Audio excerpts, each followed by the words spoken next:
I'm here today to talk about web accessibility. I'm Franz Liedke, a web developer from Germany, probably the biggest Laravel fan in Potsdam, the small town where I live. And I wouldn't stand here today if it weren't for my mother.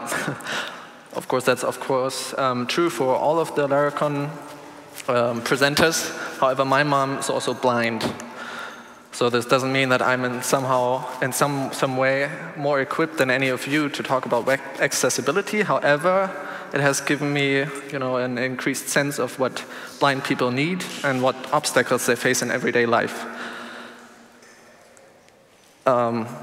And also, in more recent years, this has been true for web accessibility, as my mom has, kind of grown to use the internet and has tried to grasp the new concepts that were, presented to her there, and also as she struggled and was fighting against the clever tricks that we as web developers and designers devised to make our sites look pretty, however, without thinking about her.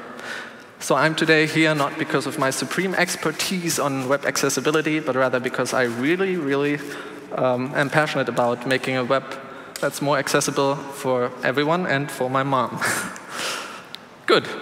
So what will this talk teach you? First of all, we'll talk a little bit about what accessibility is in general. And I hope it's a little bit more than what you're thinking about right now. What you're thinking of might be something along the lines of web accessibility, which is, of course, another large area that we'll cover. And finally, I want you to be able to take something home with you, something that you can apply tomorrow when you're back at your day job to make the web a more accessible place. Maybe I should also talk a bit about what this talk will not be. It cannot be a tutorial that will make you an accessibility expert in just 40 minutes. And quite frankly, if I would try that, it would probably be rather boring and technical. So I won't. What I will talk about is the big picture, the motivation for accessibility, why it matters and why it's important for everyone. So, and finally, to gain some perspective and empathy, we'll try to have some demonstrations and with a screen reader and try to see what it feels like to use a website as a blind person. I hope that's new to most of you. And also, let me just put this out there. As I just said, we'll experiment with a screen reader, but accessibility is a much bigger topic than just, making websites usable for blind people. I'll cover this a bit, but I can't do it for the practical part, as I just have 40 minutes. And also for the web as a primarily visual medium, making it usable for blind people is, of course, a pretty big use case. And also, it's just the kind of demos that we can do here very nicely, and I like that. But I don't want to advocate that accessibility is just for blind people, so yeah, remember that. So let's dive right in. What is accessibility? Maybe I could bore you with a nice definition right now, but I'm not a fan of that, so we'll try to look at some examples and try to figure out together what this topic is about. So first, the easy stuff. All of you have used some means of accessibility in your short stay here in Amsterdam, whether you notice it or not. So we have things like ramps and elevators for people on wheelchairs. We have these guide stripes for the blind. We have curbs that are lowered so that wheelchairs can get onto the curbs or down on the street. Have you ever considered these to be accessibility tools? We have, again, acoustic traffic lights for the blind. We have things like subtitles or sign language in movies and on TV. So for those with hearing impairments or people with a language barrier like me. And then there are also more surprising things that could be considered accessibility, like a video game that has special options for gamers that have some kind of disability. Or, my favorite example, what about making graffiti more accessible for people without a degree in street art? So yeah, there's really many situations where it's important to make things more accessible in some way. Let's try to categorize them a little bit. First of all, the easy ones, of course, my mom is blind, but what does she need?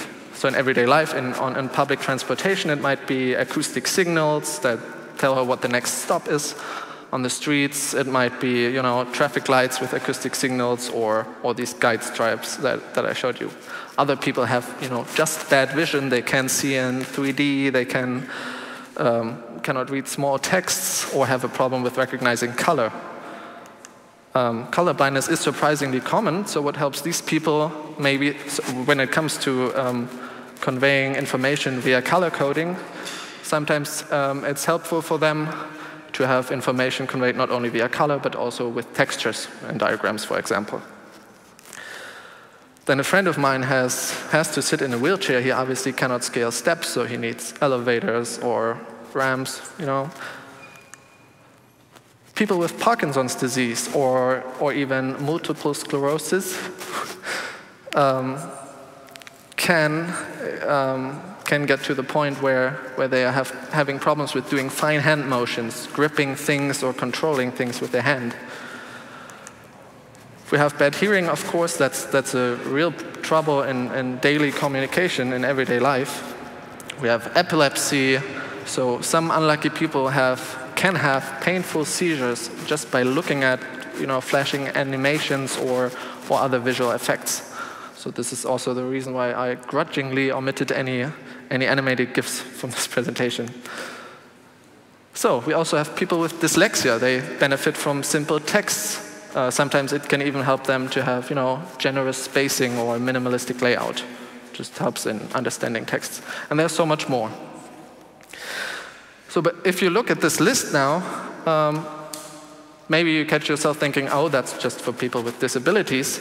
But even if you consider yourself healthy, I would say that sooner or later, at some point, you will benefit from some of these types of accessibility too. So let's do an experiment. Who here considers themselves or has some kind of visual disability? I do too. I'm blind on one eye, so I can't see in 3D. So catch me if I fall off the stage. Okay, and now who of you wears glasses? Okay, that's surprisingly a little more people. So what I'm saying is, unless you wear your glasses for just aesthetic reasons, one could say that you have some kind of visual disability too. It's not a problem, of course, but it might mean that you have problems, you know, reading small texts, the fine print on contracts or on websites. Also, you don't need to have Parkinson to have problems with controlling things in your hands. When I was writing my bachelor thesis, I broke a bone in my left hand, and even though it was such a small bone, I felt pretty close to, you know, occupational invalidity. So just typing text into a computer became very painful, and obviously I had to type a lot of text. And I was lucky it was just the left hand. If it would have been the other one, I probably couldn't even have used the mouse without either, you know, lots of frustration or clunkiness. Of course, as we get older, hearing often gets bad, and so on and so on and so on. I wasn't even particularly creative here with these examples. I'm sure you can come up with more. But this affects everyone. So sometimes it's just a temporary thing. Sometimes it's forever. Sometimes it's, I don't know, something physical or something mental. But accessibility at some point will affect any of us. That's my thesis, at least. So it's important to think not about this homogeneous people, a group of people that are, you know, different than us, have some kind of disability. No, it's a spectrum of things that affect some of us more and some of us less. So if your boss says, oh, you know, we don't have time, we don't have the money to make our website accessible for blind users, then maybe your boss forgets that you know, visual disabilities don't, you know, they intersect with any target group. That for one. And the other thing is that the need for accessibility doesn't have to be a permanent condition. It can also be just a temporary nuisance. So we should build accessible websites, and we can also see it as adding business value to our products by enabling other modes of interaction, modes that we, you know, don't even think about at this point or don't even know. I would love to have more websites usable with the keyboard, because that's oftentimes more efficient, and you're developers, I'm sure you know what I'm talking about. So, what have we learned so far? Accessibility is about allowing people to interact with their world, their surroundings, activities without barriers, even though they might have a condition or something that usually would hinder them to get there. So in practice, these are they often have tools to help them overcome their disabilities. For people without a leg, it would be a wheelchair. For my mom, it's a white cane. And these things help them to navigate everyday tasks.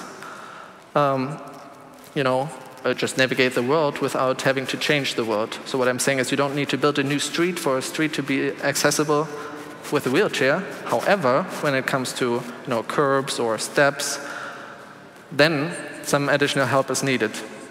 Build a ramp, build an elevator,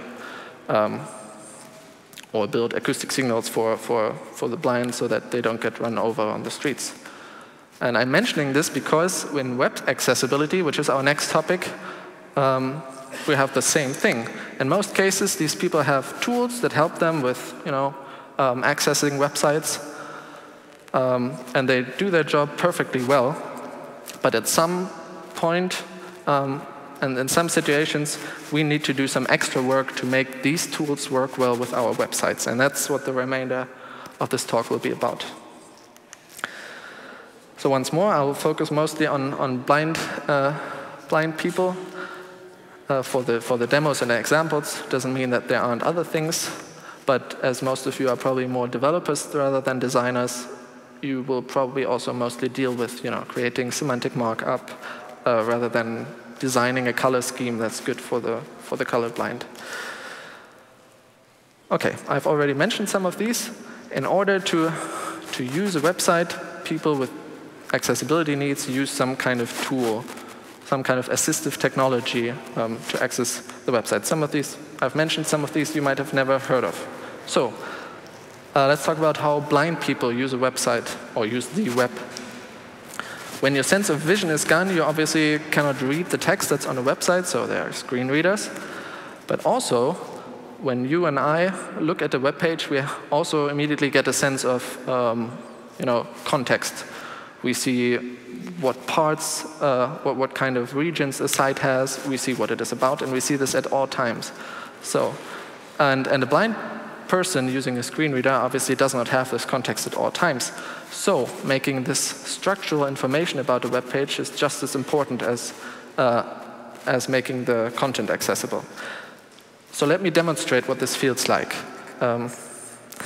I'd love to just turn off all lights, but I don't want to scare you. So we'll try something a little different.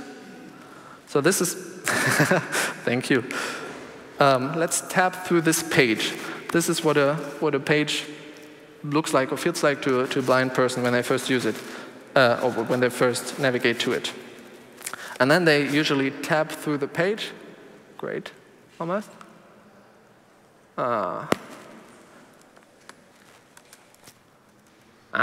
Okay. And then they encounter this text box. So what do we enter in this text box? Well, maybe our name. Okay, almost my name. Then we encounter this bunch of links. Here we can edit something. Then we have links to other parts of the site, and so on. So this is one mode of interacting with the website, jumping through the focusable elements like links and inputs of a page. Pretty clunky, and it doesn't give me much information what other things are on the page. So let's talk about screen readers. It's the most important accessibility tool for any blind person using the web. It's a piece of software that reads out the content that's on the screen with a synthetic speech engine. You'll hear it soon. The technical interface is also kind of interesting. So for native desktop programs, most operating systems offer some kind of accessibility API that communicates information about the typical visual components of a page, the user interface components, to screen readers. But sometimes you have, games that do their own rendering, or you have, programs that build their own user interface without these standard components, and they are often basically completely unusable for screen readers. Web pages have a much more narrow technology stack, so you can't don't have too much freedom in doing your own thing, unless we all start to build our pages with custom JavaScript in a canvas tag or WebGL. That's fortunately not the case yet. Anyway, complementary to the screen reader, we have this thing. It's called a Braille Terminal, and it's sitting underneath a keyboard and has about 80 characters of Braille text. It allows people to read ahead and read behind of the current cursor position and also navigate a bit around the page. And not to forget, there's also something that blind people cannot use in a good way. That's the mouse. So that's, again, the tool that we use for navigation. Blind people have to use some other means, and mostly they use the keyboard to do so. Just like developers, maybe. And all of this basically means that blind people can turn their monitor off when they use the computer. This is not only saves energy, but it's also kind of a superpower. It's like my mom reading books under the covers when it's dark. She's the only person in the house able to do that. I wish I could do that. But yeah, that's another story. So because screen readers read everything sequentially, navigation can become a bit of a pain when you're in the footer of the page and you want to get to the main navigation links of the page. So that's why screen readers also offer navigation tools such as a list of links, so you can jump around based on the various types of elements that are on the page. So this is intended to overcome the limitations that they have in grasping the overall structure of a web page. So to sum this up, blind people use a screen reader and sometimes a Braille terminal. They don't use the mouse. They use the keyboard heavily. And they have features to jump around the page quickly with the screen readers, sometimes at least.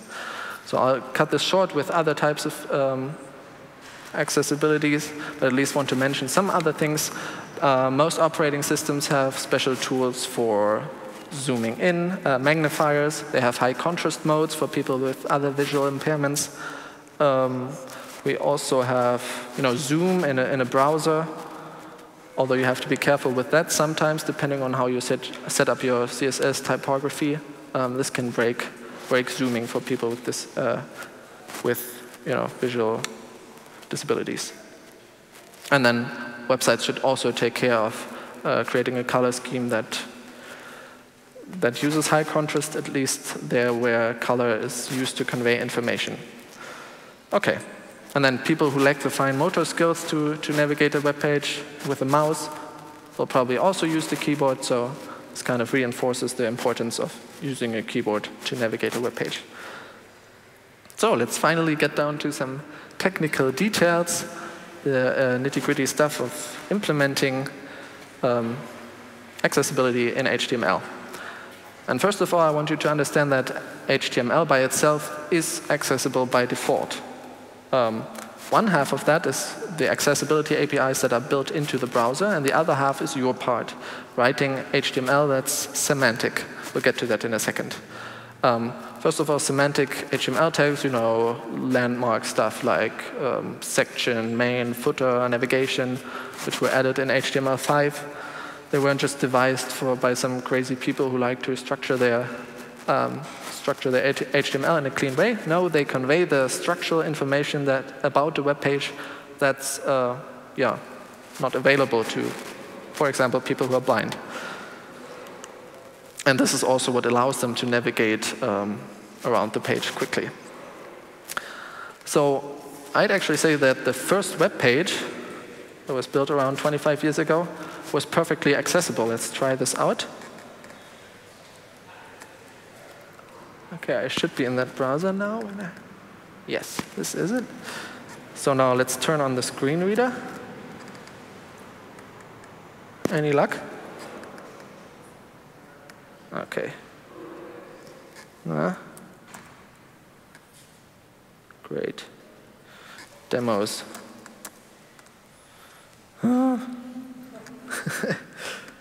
Okay. You should hear a voice now. Oh. Okay. I can kind of simulate it. Or can I? Do you see the focus? Great. Sorry about that. We'll have to cancel this.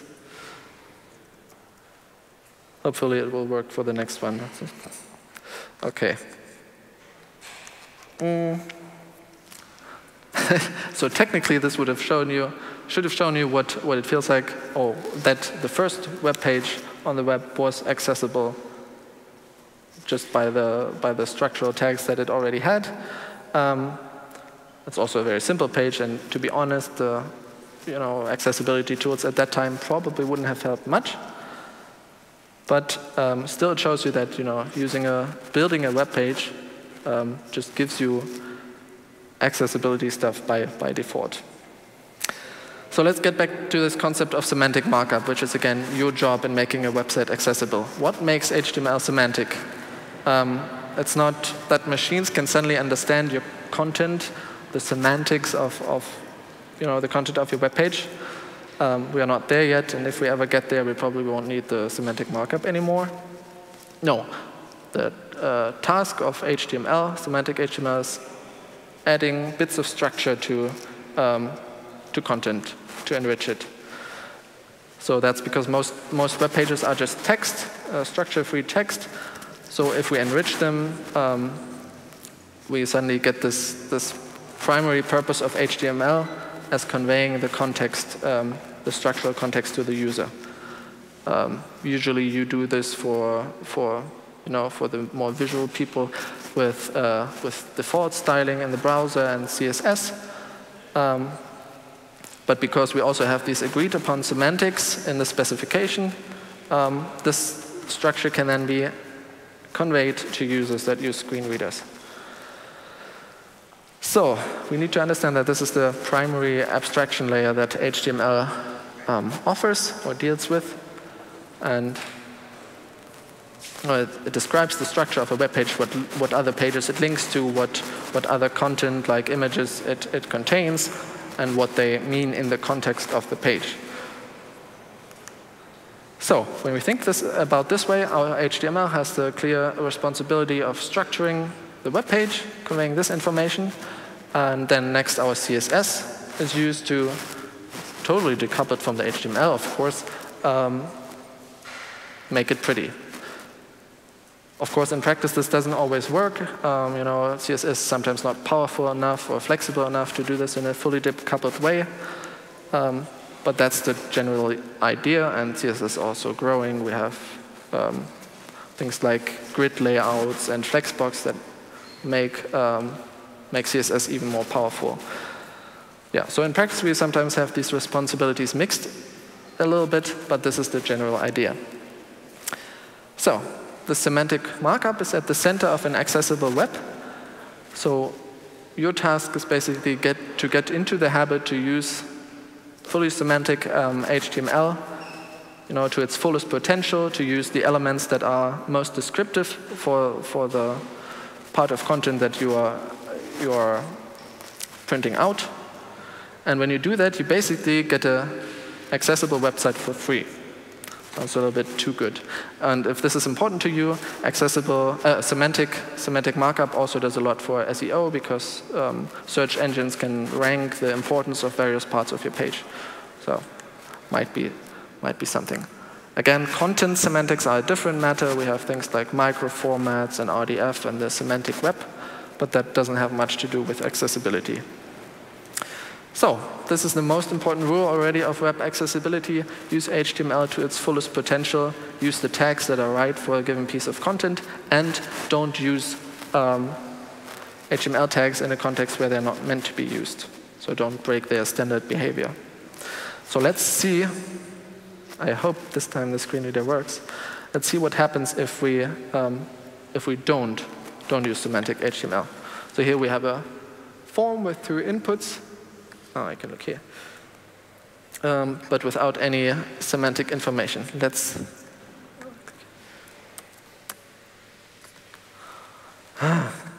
used to work. You can try to.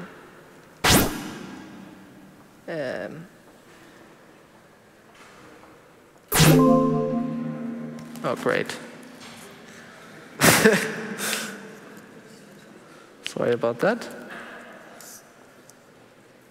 The World Wide Web. Conversations with a Screen Reader tab. Welcome. Welcome, screen reader. Application section. Edit text. Edit text. So when I navigate Text through this area. form, Edit you don't text. get much information about what's supposed to be edited into these text fields. So the better way to do this, Name. of course, Section. is on Form our with next labels, slide. Name, occupation. Window conversations. So when I navigate with a here, name. Edit text. Occupation. Name. Edit text. Occupation. Text area. okay, small demo, but we get the label name described by the screen reader. So to help our blind users, we should always use the appropriate semantic form markup to describe what fields are about. And you probably know this, but you can either do this by connecting these fields with the for attribute in a label that references the ID of the equivalent field, and you can also wrap a field in a label to set up this connection. Okay. There's also a similar thing with JavaScript links. Click window conversations with a screen reader. So with JavaScript links, you might have encountered this when people build links with JavaScript because it's a single-page application, and you try to open them in a new tab by control-clicking on them or something like that. Sometimes this just doesn't work. It's super frustrating. And sometimes it opens in a new tab, but you go back to the old tab, and suddenly this page has navigated away too. For us, for me, this is just super annoying. For blind people, it's totally confusing because they don't really see what's going on.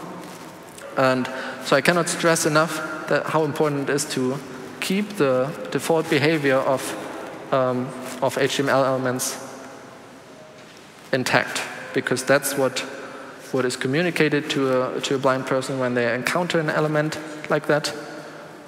Yeah, I'm not going to click on that because I don't want to.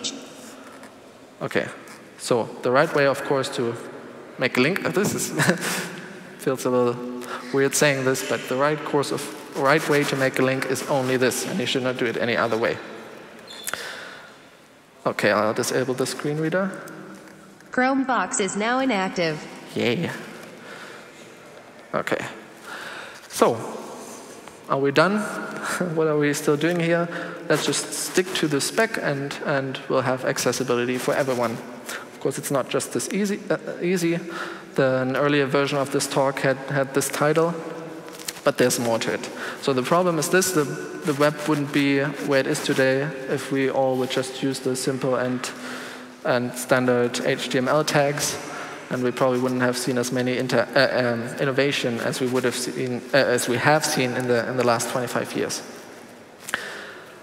And furthermore, the stuff that is covered by the HTML specs just doesn't cover every use case and all user interface paradigms that we see popping up all the time. HTML evolves, but it does so very slowly, and of course we don't want to wait for that. Building single-page applications and modern desktop-like user interfaces. So this finally brings us to the topic of ARIA. ARIA is something from the W3C Accessibility Initiative, and the official, it's defined as a technical specification that specifies how to increase the accessibility of web pages, in particular dynamic content and user interface components developed with AJAX, HTML, and JavaScript. So basically, for richer user experiences where just plain HTML doesn't cut it anymore, we need to annotate our HTML with ARIA to make it accessible too. So this is the part where we have to go the extra mile and do a little bit of extra work to make a page accessible. So the first rule of ARIA is do not talk about ARIA. Well, do not use ARIA. That was another reference. Or in other words, if you can use a native HTML element or attribute with the semantics and behavior you already require, instead of repurposing another element and adding area annotations to make it accessible, then use the default element instead. So this is officially the first rule of area defined in this document. So in practice, you will only need area for the kind of things that the web by itself cannot do. That's because native HTML elements have what's called implicit roles. So they automatically communicate their standard area role to screen readers, etc. So how do we do this? We usually add a role attribute to our markup to communicate the meaning of a tag to the screen reader. But the first rule, of course, says it's not necessary for a button to have this extra role and so on, because that's just default behavior of browsers. There's also the second rule of area that even if you use area rightly, don't use it to break the standard behavior of existing tags. Their native semantics should always be kept intact. So let's try this out with a more complex example. First of all, you've all seen tabs on web pages. It's a pretty common user interface pattern. However, there's no default tag to declare this with pure HTML. So let's turn on our screen reader again. Exited application section. Yay. Tabs without ARIA tab. Application. Okay. List with 3 items. Tab 2. Internal link list item. Okay. So this is what a blind person hears when they encounter such a tab navigation. And of course, if this wouldn't be titled tab 1, tab 2, you would have no clue that you're dealing with a tab list, and thus you would not expect content part of the page to disappear or appear when you click on it. So the right way to deal with this is to add one, tab 2, annotations, tab 3, add area roles. Sorry. And maybe I should show you the direct. Tab 1. Tabs so with we ARIA add these. tab 1, tab 2. First of all, we add the role tab list to the container element, and we also add the tab role to every tab element. And let's listen to what this sounds like with the Window screen reader. reveal, JS. Wrong screen. Window conversation aside. Previous slide. Come on. Tabs with tab list with 3 items. Tab 2. Tab 2 of 3 list item. Tab list with 3 items. Tab 2. Tab 2. Tab selected 2 of 3. It's a little bit confusing. But if you select the second tab, you have much more information, and now you understand the content of the page. Again, let's go through this again. You have these 3 roles: the tab list, the tab, and the tab panel that connects these elements for your screen reader. And then you also have what's called area attributes for extra state of these elements. So area controls connects the tab button to the content that is shown when the tab is active. And area labeled by gives a name to the content section. So when you navigate there, your screen reader would explain what this content is about. One thing that's important, though, area only annotates this semantic information, the structural information, but it does not implement any behavior. So, you would probably expect a tab list to be navigatable with arrow keys, but you would still have to do that yourself. So that should not be forgotten. Okay. Selected Chrome box is now inactive. Thank you. Okay, we also have much more area roles for all kinds of common user interface patterns that you know from your desktop programs. We have dialogues. There's no real equivalent in HTML for that. We have roles for most of the semantic landmark tags that are in HTML5. If you cannot use them for some reason, you can add this role with this annotation.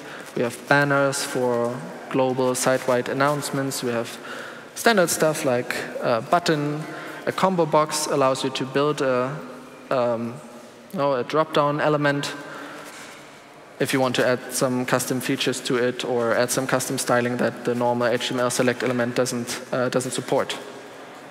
And you also have menu items and navigations. These are self-explanatory. My favorite is marquee.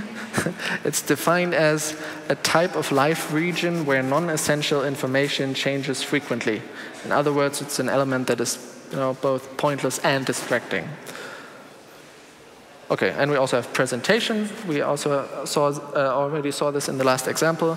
The presentation role declares an element as something that's purely there for aesthetic reasons, styling, something that you need as a CSS hook. So screen readers will ignore these things.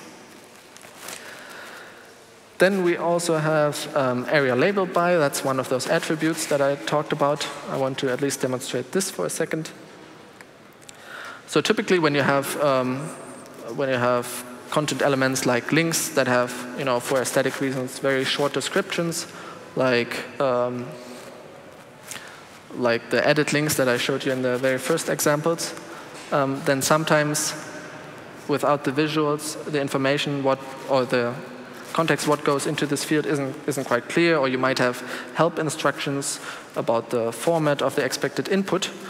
And screen readers would not read this because they have no way to know that they are connected to this field. So area labeled by allows you to declare a list, space-separated list of element identifiers that should be read when the user enters the field. So let's try this too. Exited application section tab list with application. Special field instructions. Edit text. Okay, so it read the label as well as the help text, and all because I first added the ID of the label and then space and then the ID of the help text. So that's how this works. Chrome box is now inactive. Okay, then we also have area hidden. It's a very simple attribute, but also very important. It allows you to declare content that's, again, purely there for visual reasons, or kind of superfluous when you're using a page with a screen reader. So you can add that to an attribute and give it the value true, and then it will be ignored by screen readers as well. And then finally we have modals. Modals are called by Rob Dodson the boss battle at the end of web accessibility. What's so hard about modals? Well, for one, there is no native element in HTML, and then also you have to deal with things like not allowing the user to tab through the rest of the page when the modal is open, because user input and all navigation should only be constrained to that modal, and HTML by default has no way to make that possible, so you have to do lots of funky JavaScript tricks. Okay. So the only way to build an accessible modal at this point is this, with the JavaScript alert. But that's, of course, limited. So beyond area, just some things that you should keep in mind, some things that are also important, of course, alternative text for images, alternative way for videos to understand the content there. Maybe it's subtitles or extra descriptions. Captures need some, if you have a capture to block bots from registering. If it's a normal capture, it will also block blind people from registering, so you need at least an auditory variant. And finally, we also have things like the screen reader only class, which is a neat CSS trick that basically moves element off the screen in such a way that they will still be read by screen readers. So this is another trick, just like area labeled by, to convey additional information just for screen readers. Okay, so let's sum this up. Here's what I hope you have learned today. First of all, everybody benefits from accessibility, whether it's a age-related hearing impairment or color blindness, being blind, a broken arm, falling down the stairs, head pain even. There are 1,000 reasons why you might need accessibility. Some of these are permanent, some of these are not. and they can affect anyone. Because the experiences that we build affect people, we should take care to build them for everyone, or for as many people as possible. And this starts with semantic markup, and now it goes even farther with when you add some empathy and think about the possible use cases and think about more modes of interaction. And because the web is evolving so slowly, which of course has its reasons, designing a simple HTML site might be the way to go to have accessibility by default. It's also quite cool to have a website that works today across billions of devices that you can be sure that it still works just like it did today 10 years from now. That's a super powerful benefit of the web and shouldn't be given up for nothing. And finally, accessibility is not only for the blind people. Did you know your website can give people headaches or motion sickness? So when you know these kind of things, you probably think twice before adding a fancy animation or a parallax effect that you're so fond of. And if you work on the web, the best first step to make it accessible is, of course, to work with the web and not against it, using standard semantics and not breaking the semantics of any HTML tag. So when you build a navigation, use a nav tag. And finally, remember what HTML is about. It's about conveying the structure of the content, not any semantics about the content itself. That's because blind people are navigating through a page using these tags, so they can quickly jump around between landmarks without being distracted. And also, you can try it out with accessibility tools. It's really easy to install a screen reader. This one is just a Chrome extension. It's free. Try to use your website just with a keyboard. Don't cheat. Unplug your mouse first. Try zooming.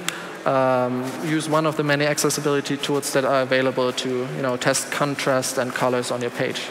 And really finally now, if you can't avoid it at all and want to amaze your users with fancy interaction techniques, then please use Area to convey this or to make these experiences accessible as well. And if you do so, please remember the first rule of Area: do not use Area. So finally, we have I have some resources that are very helpful. I have lots of information about the various roles there are, the various other techniques for accessibility. And I also want to give a shout out to these 3 sites.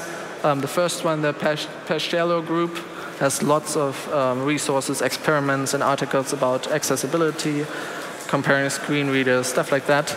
The second one is Steve Faulkner, very active in the W3C in terms of accessibility. And the third one is a German site, but also has a lot of English content, so it's worth checking out for beginners and more advanced stuff. So, I'm Franz Liedke. Thank you very much for taking the time.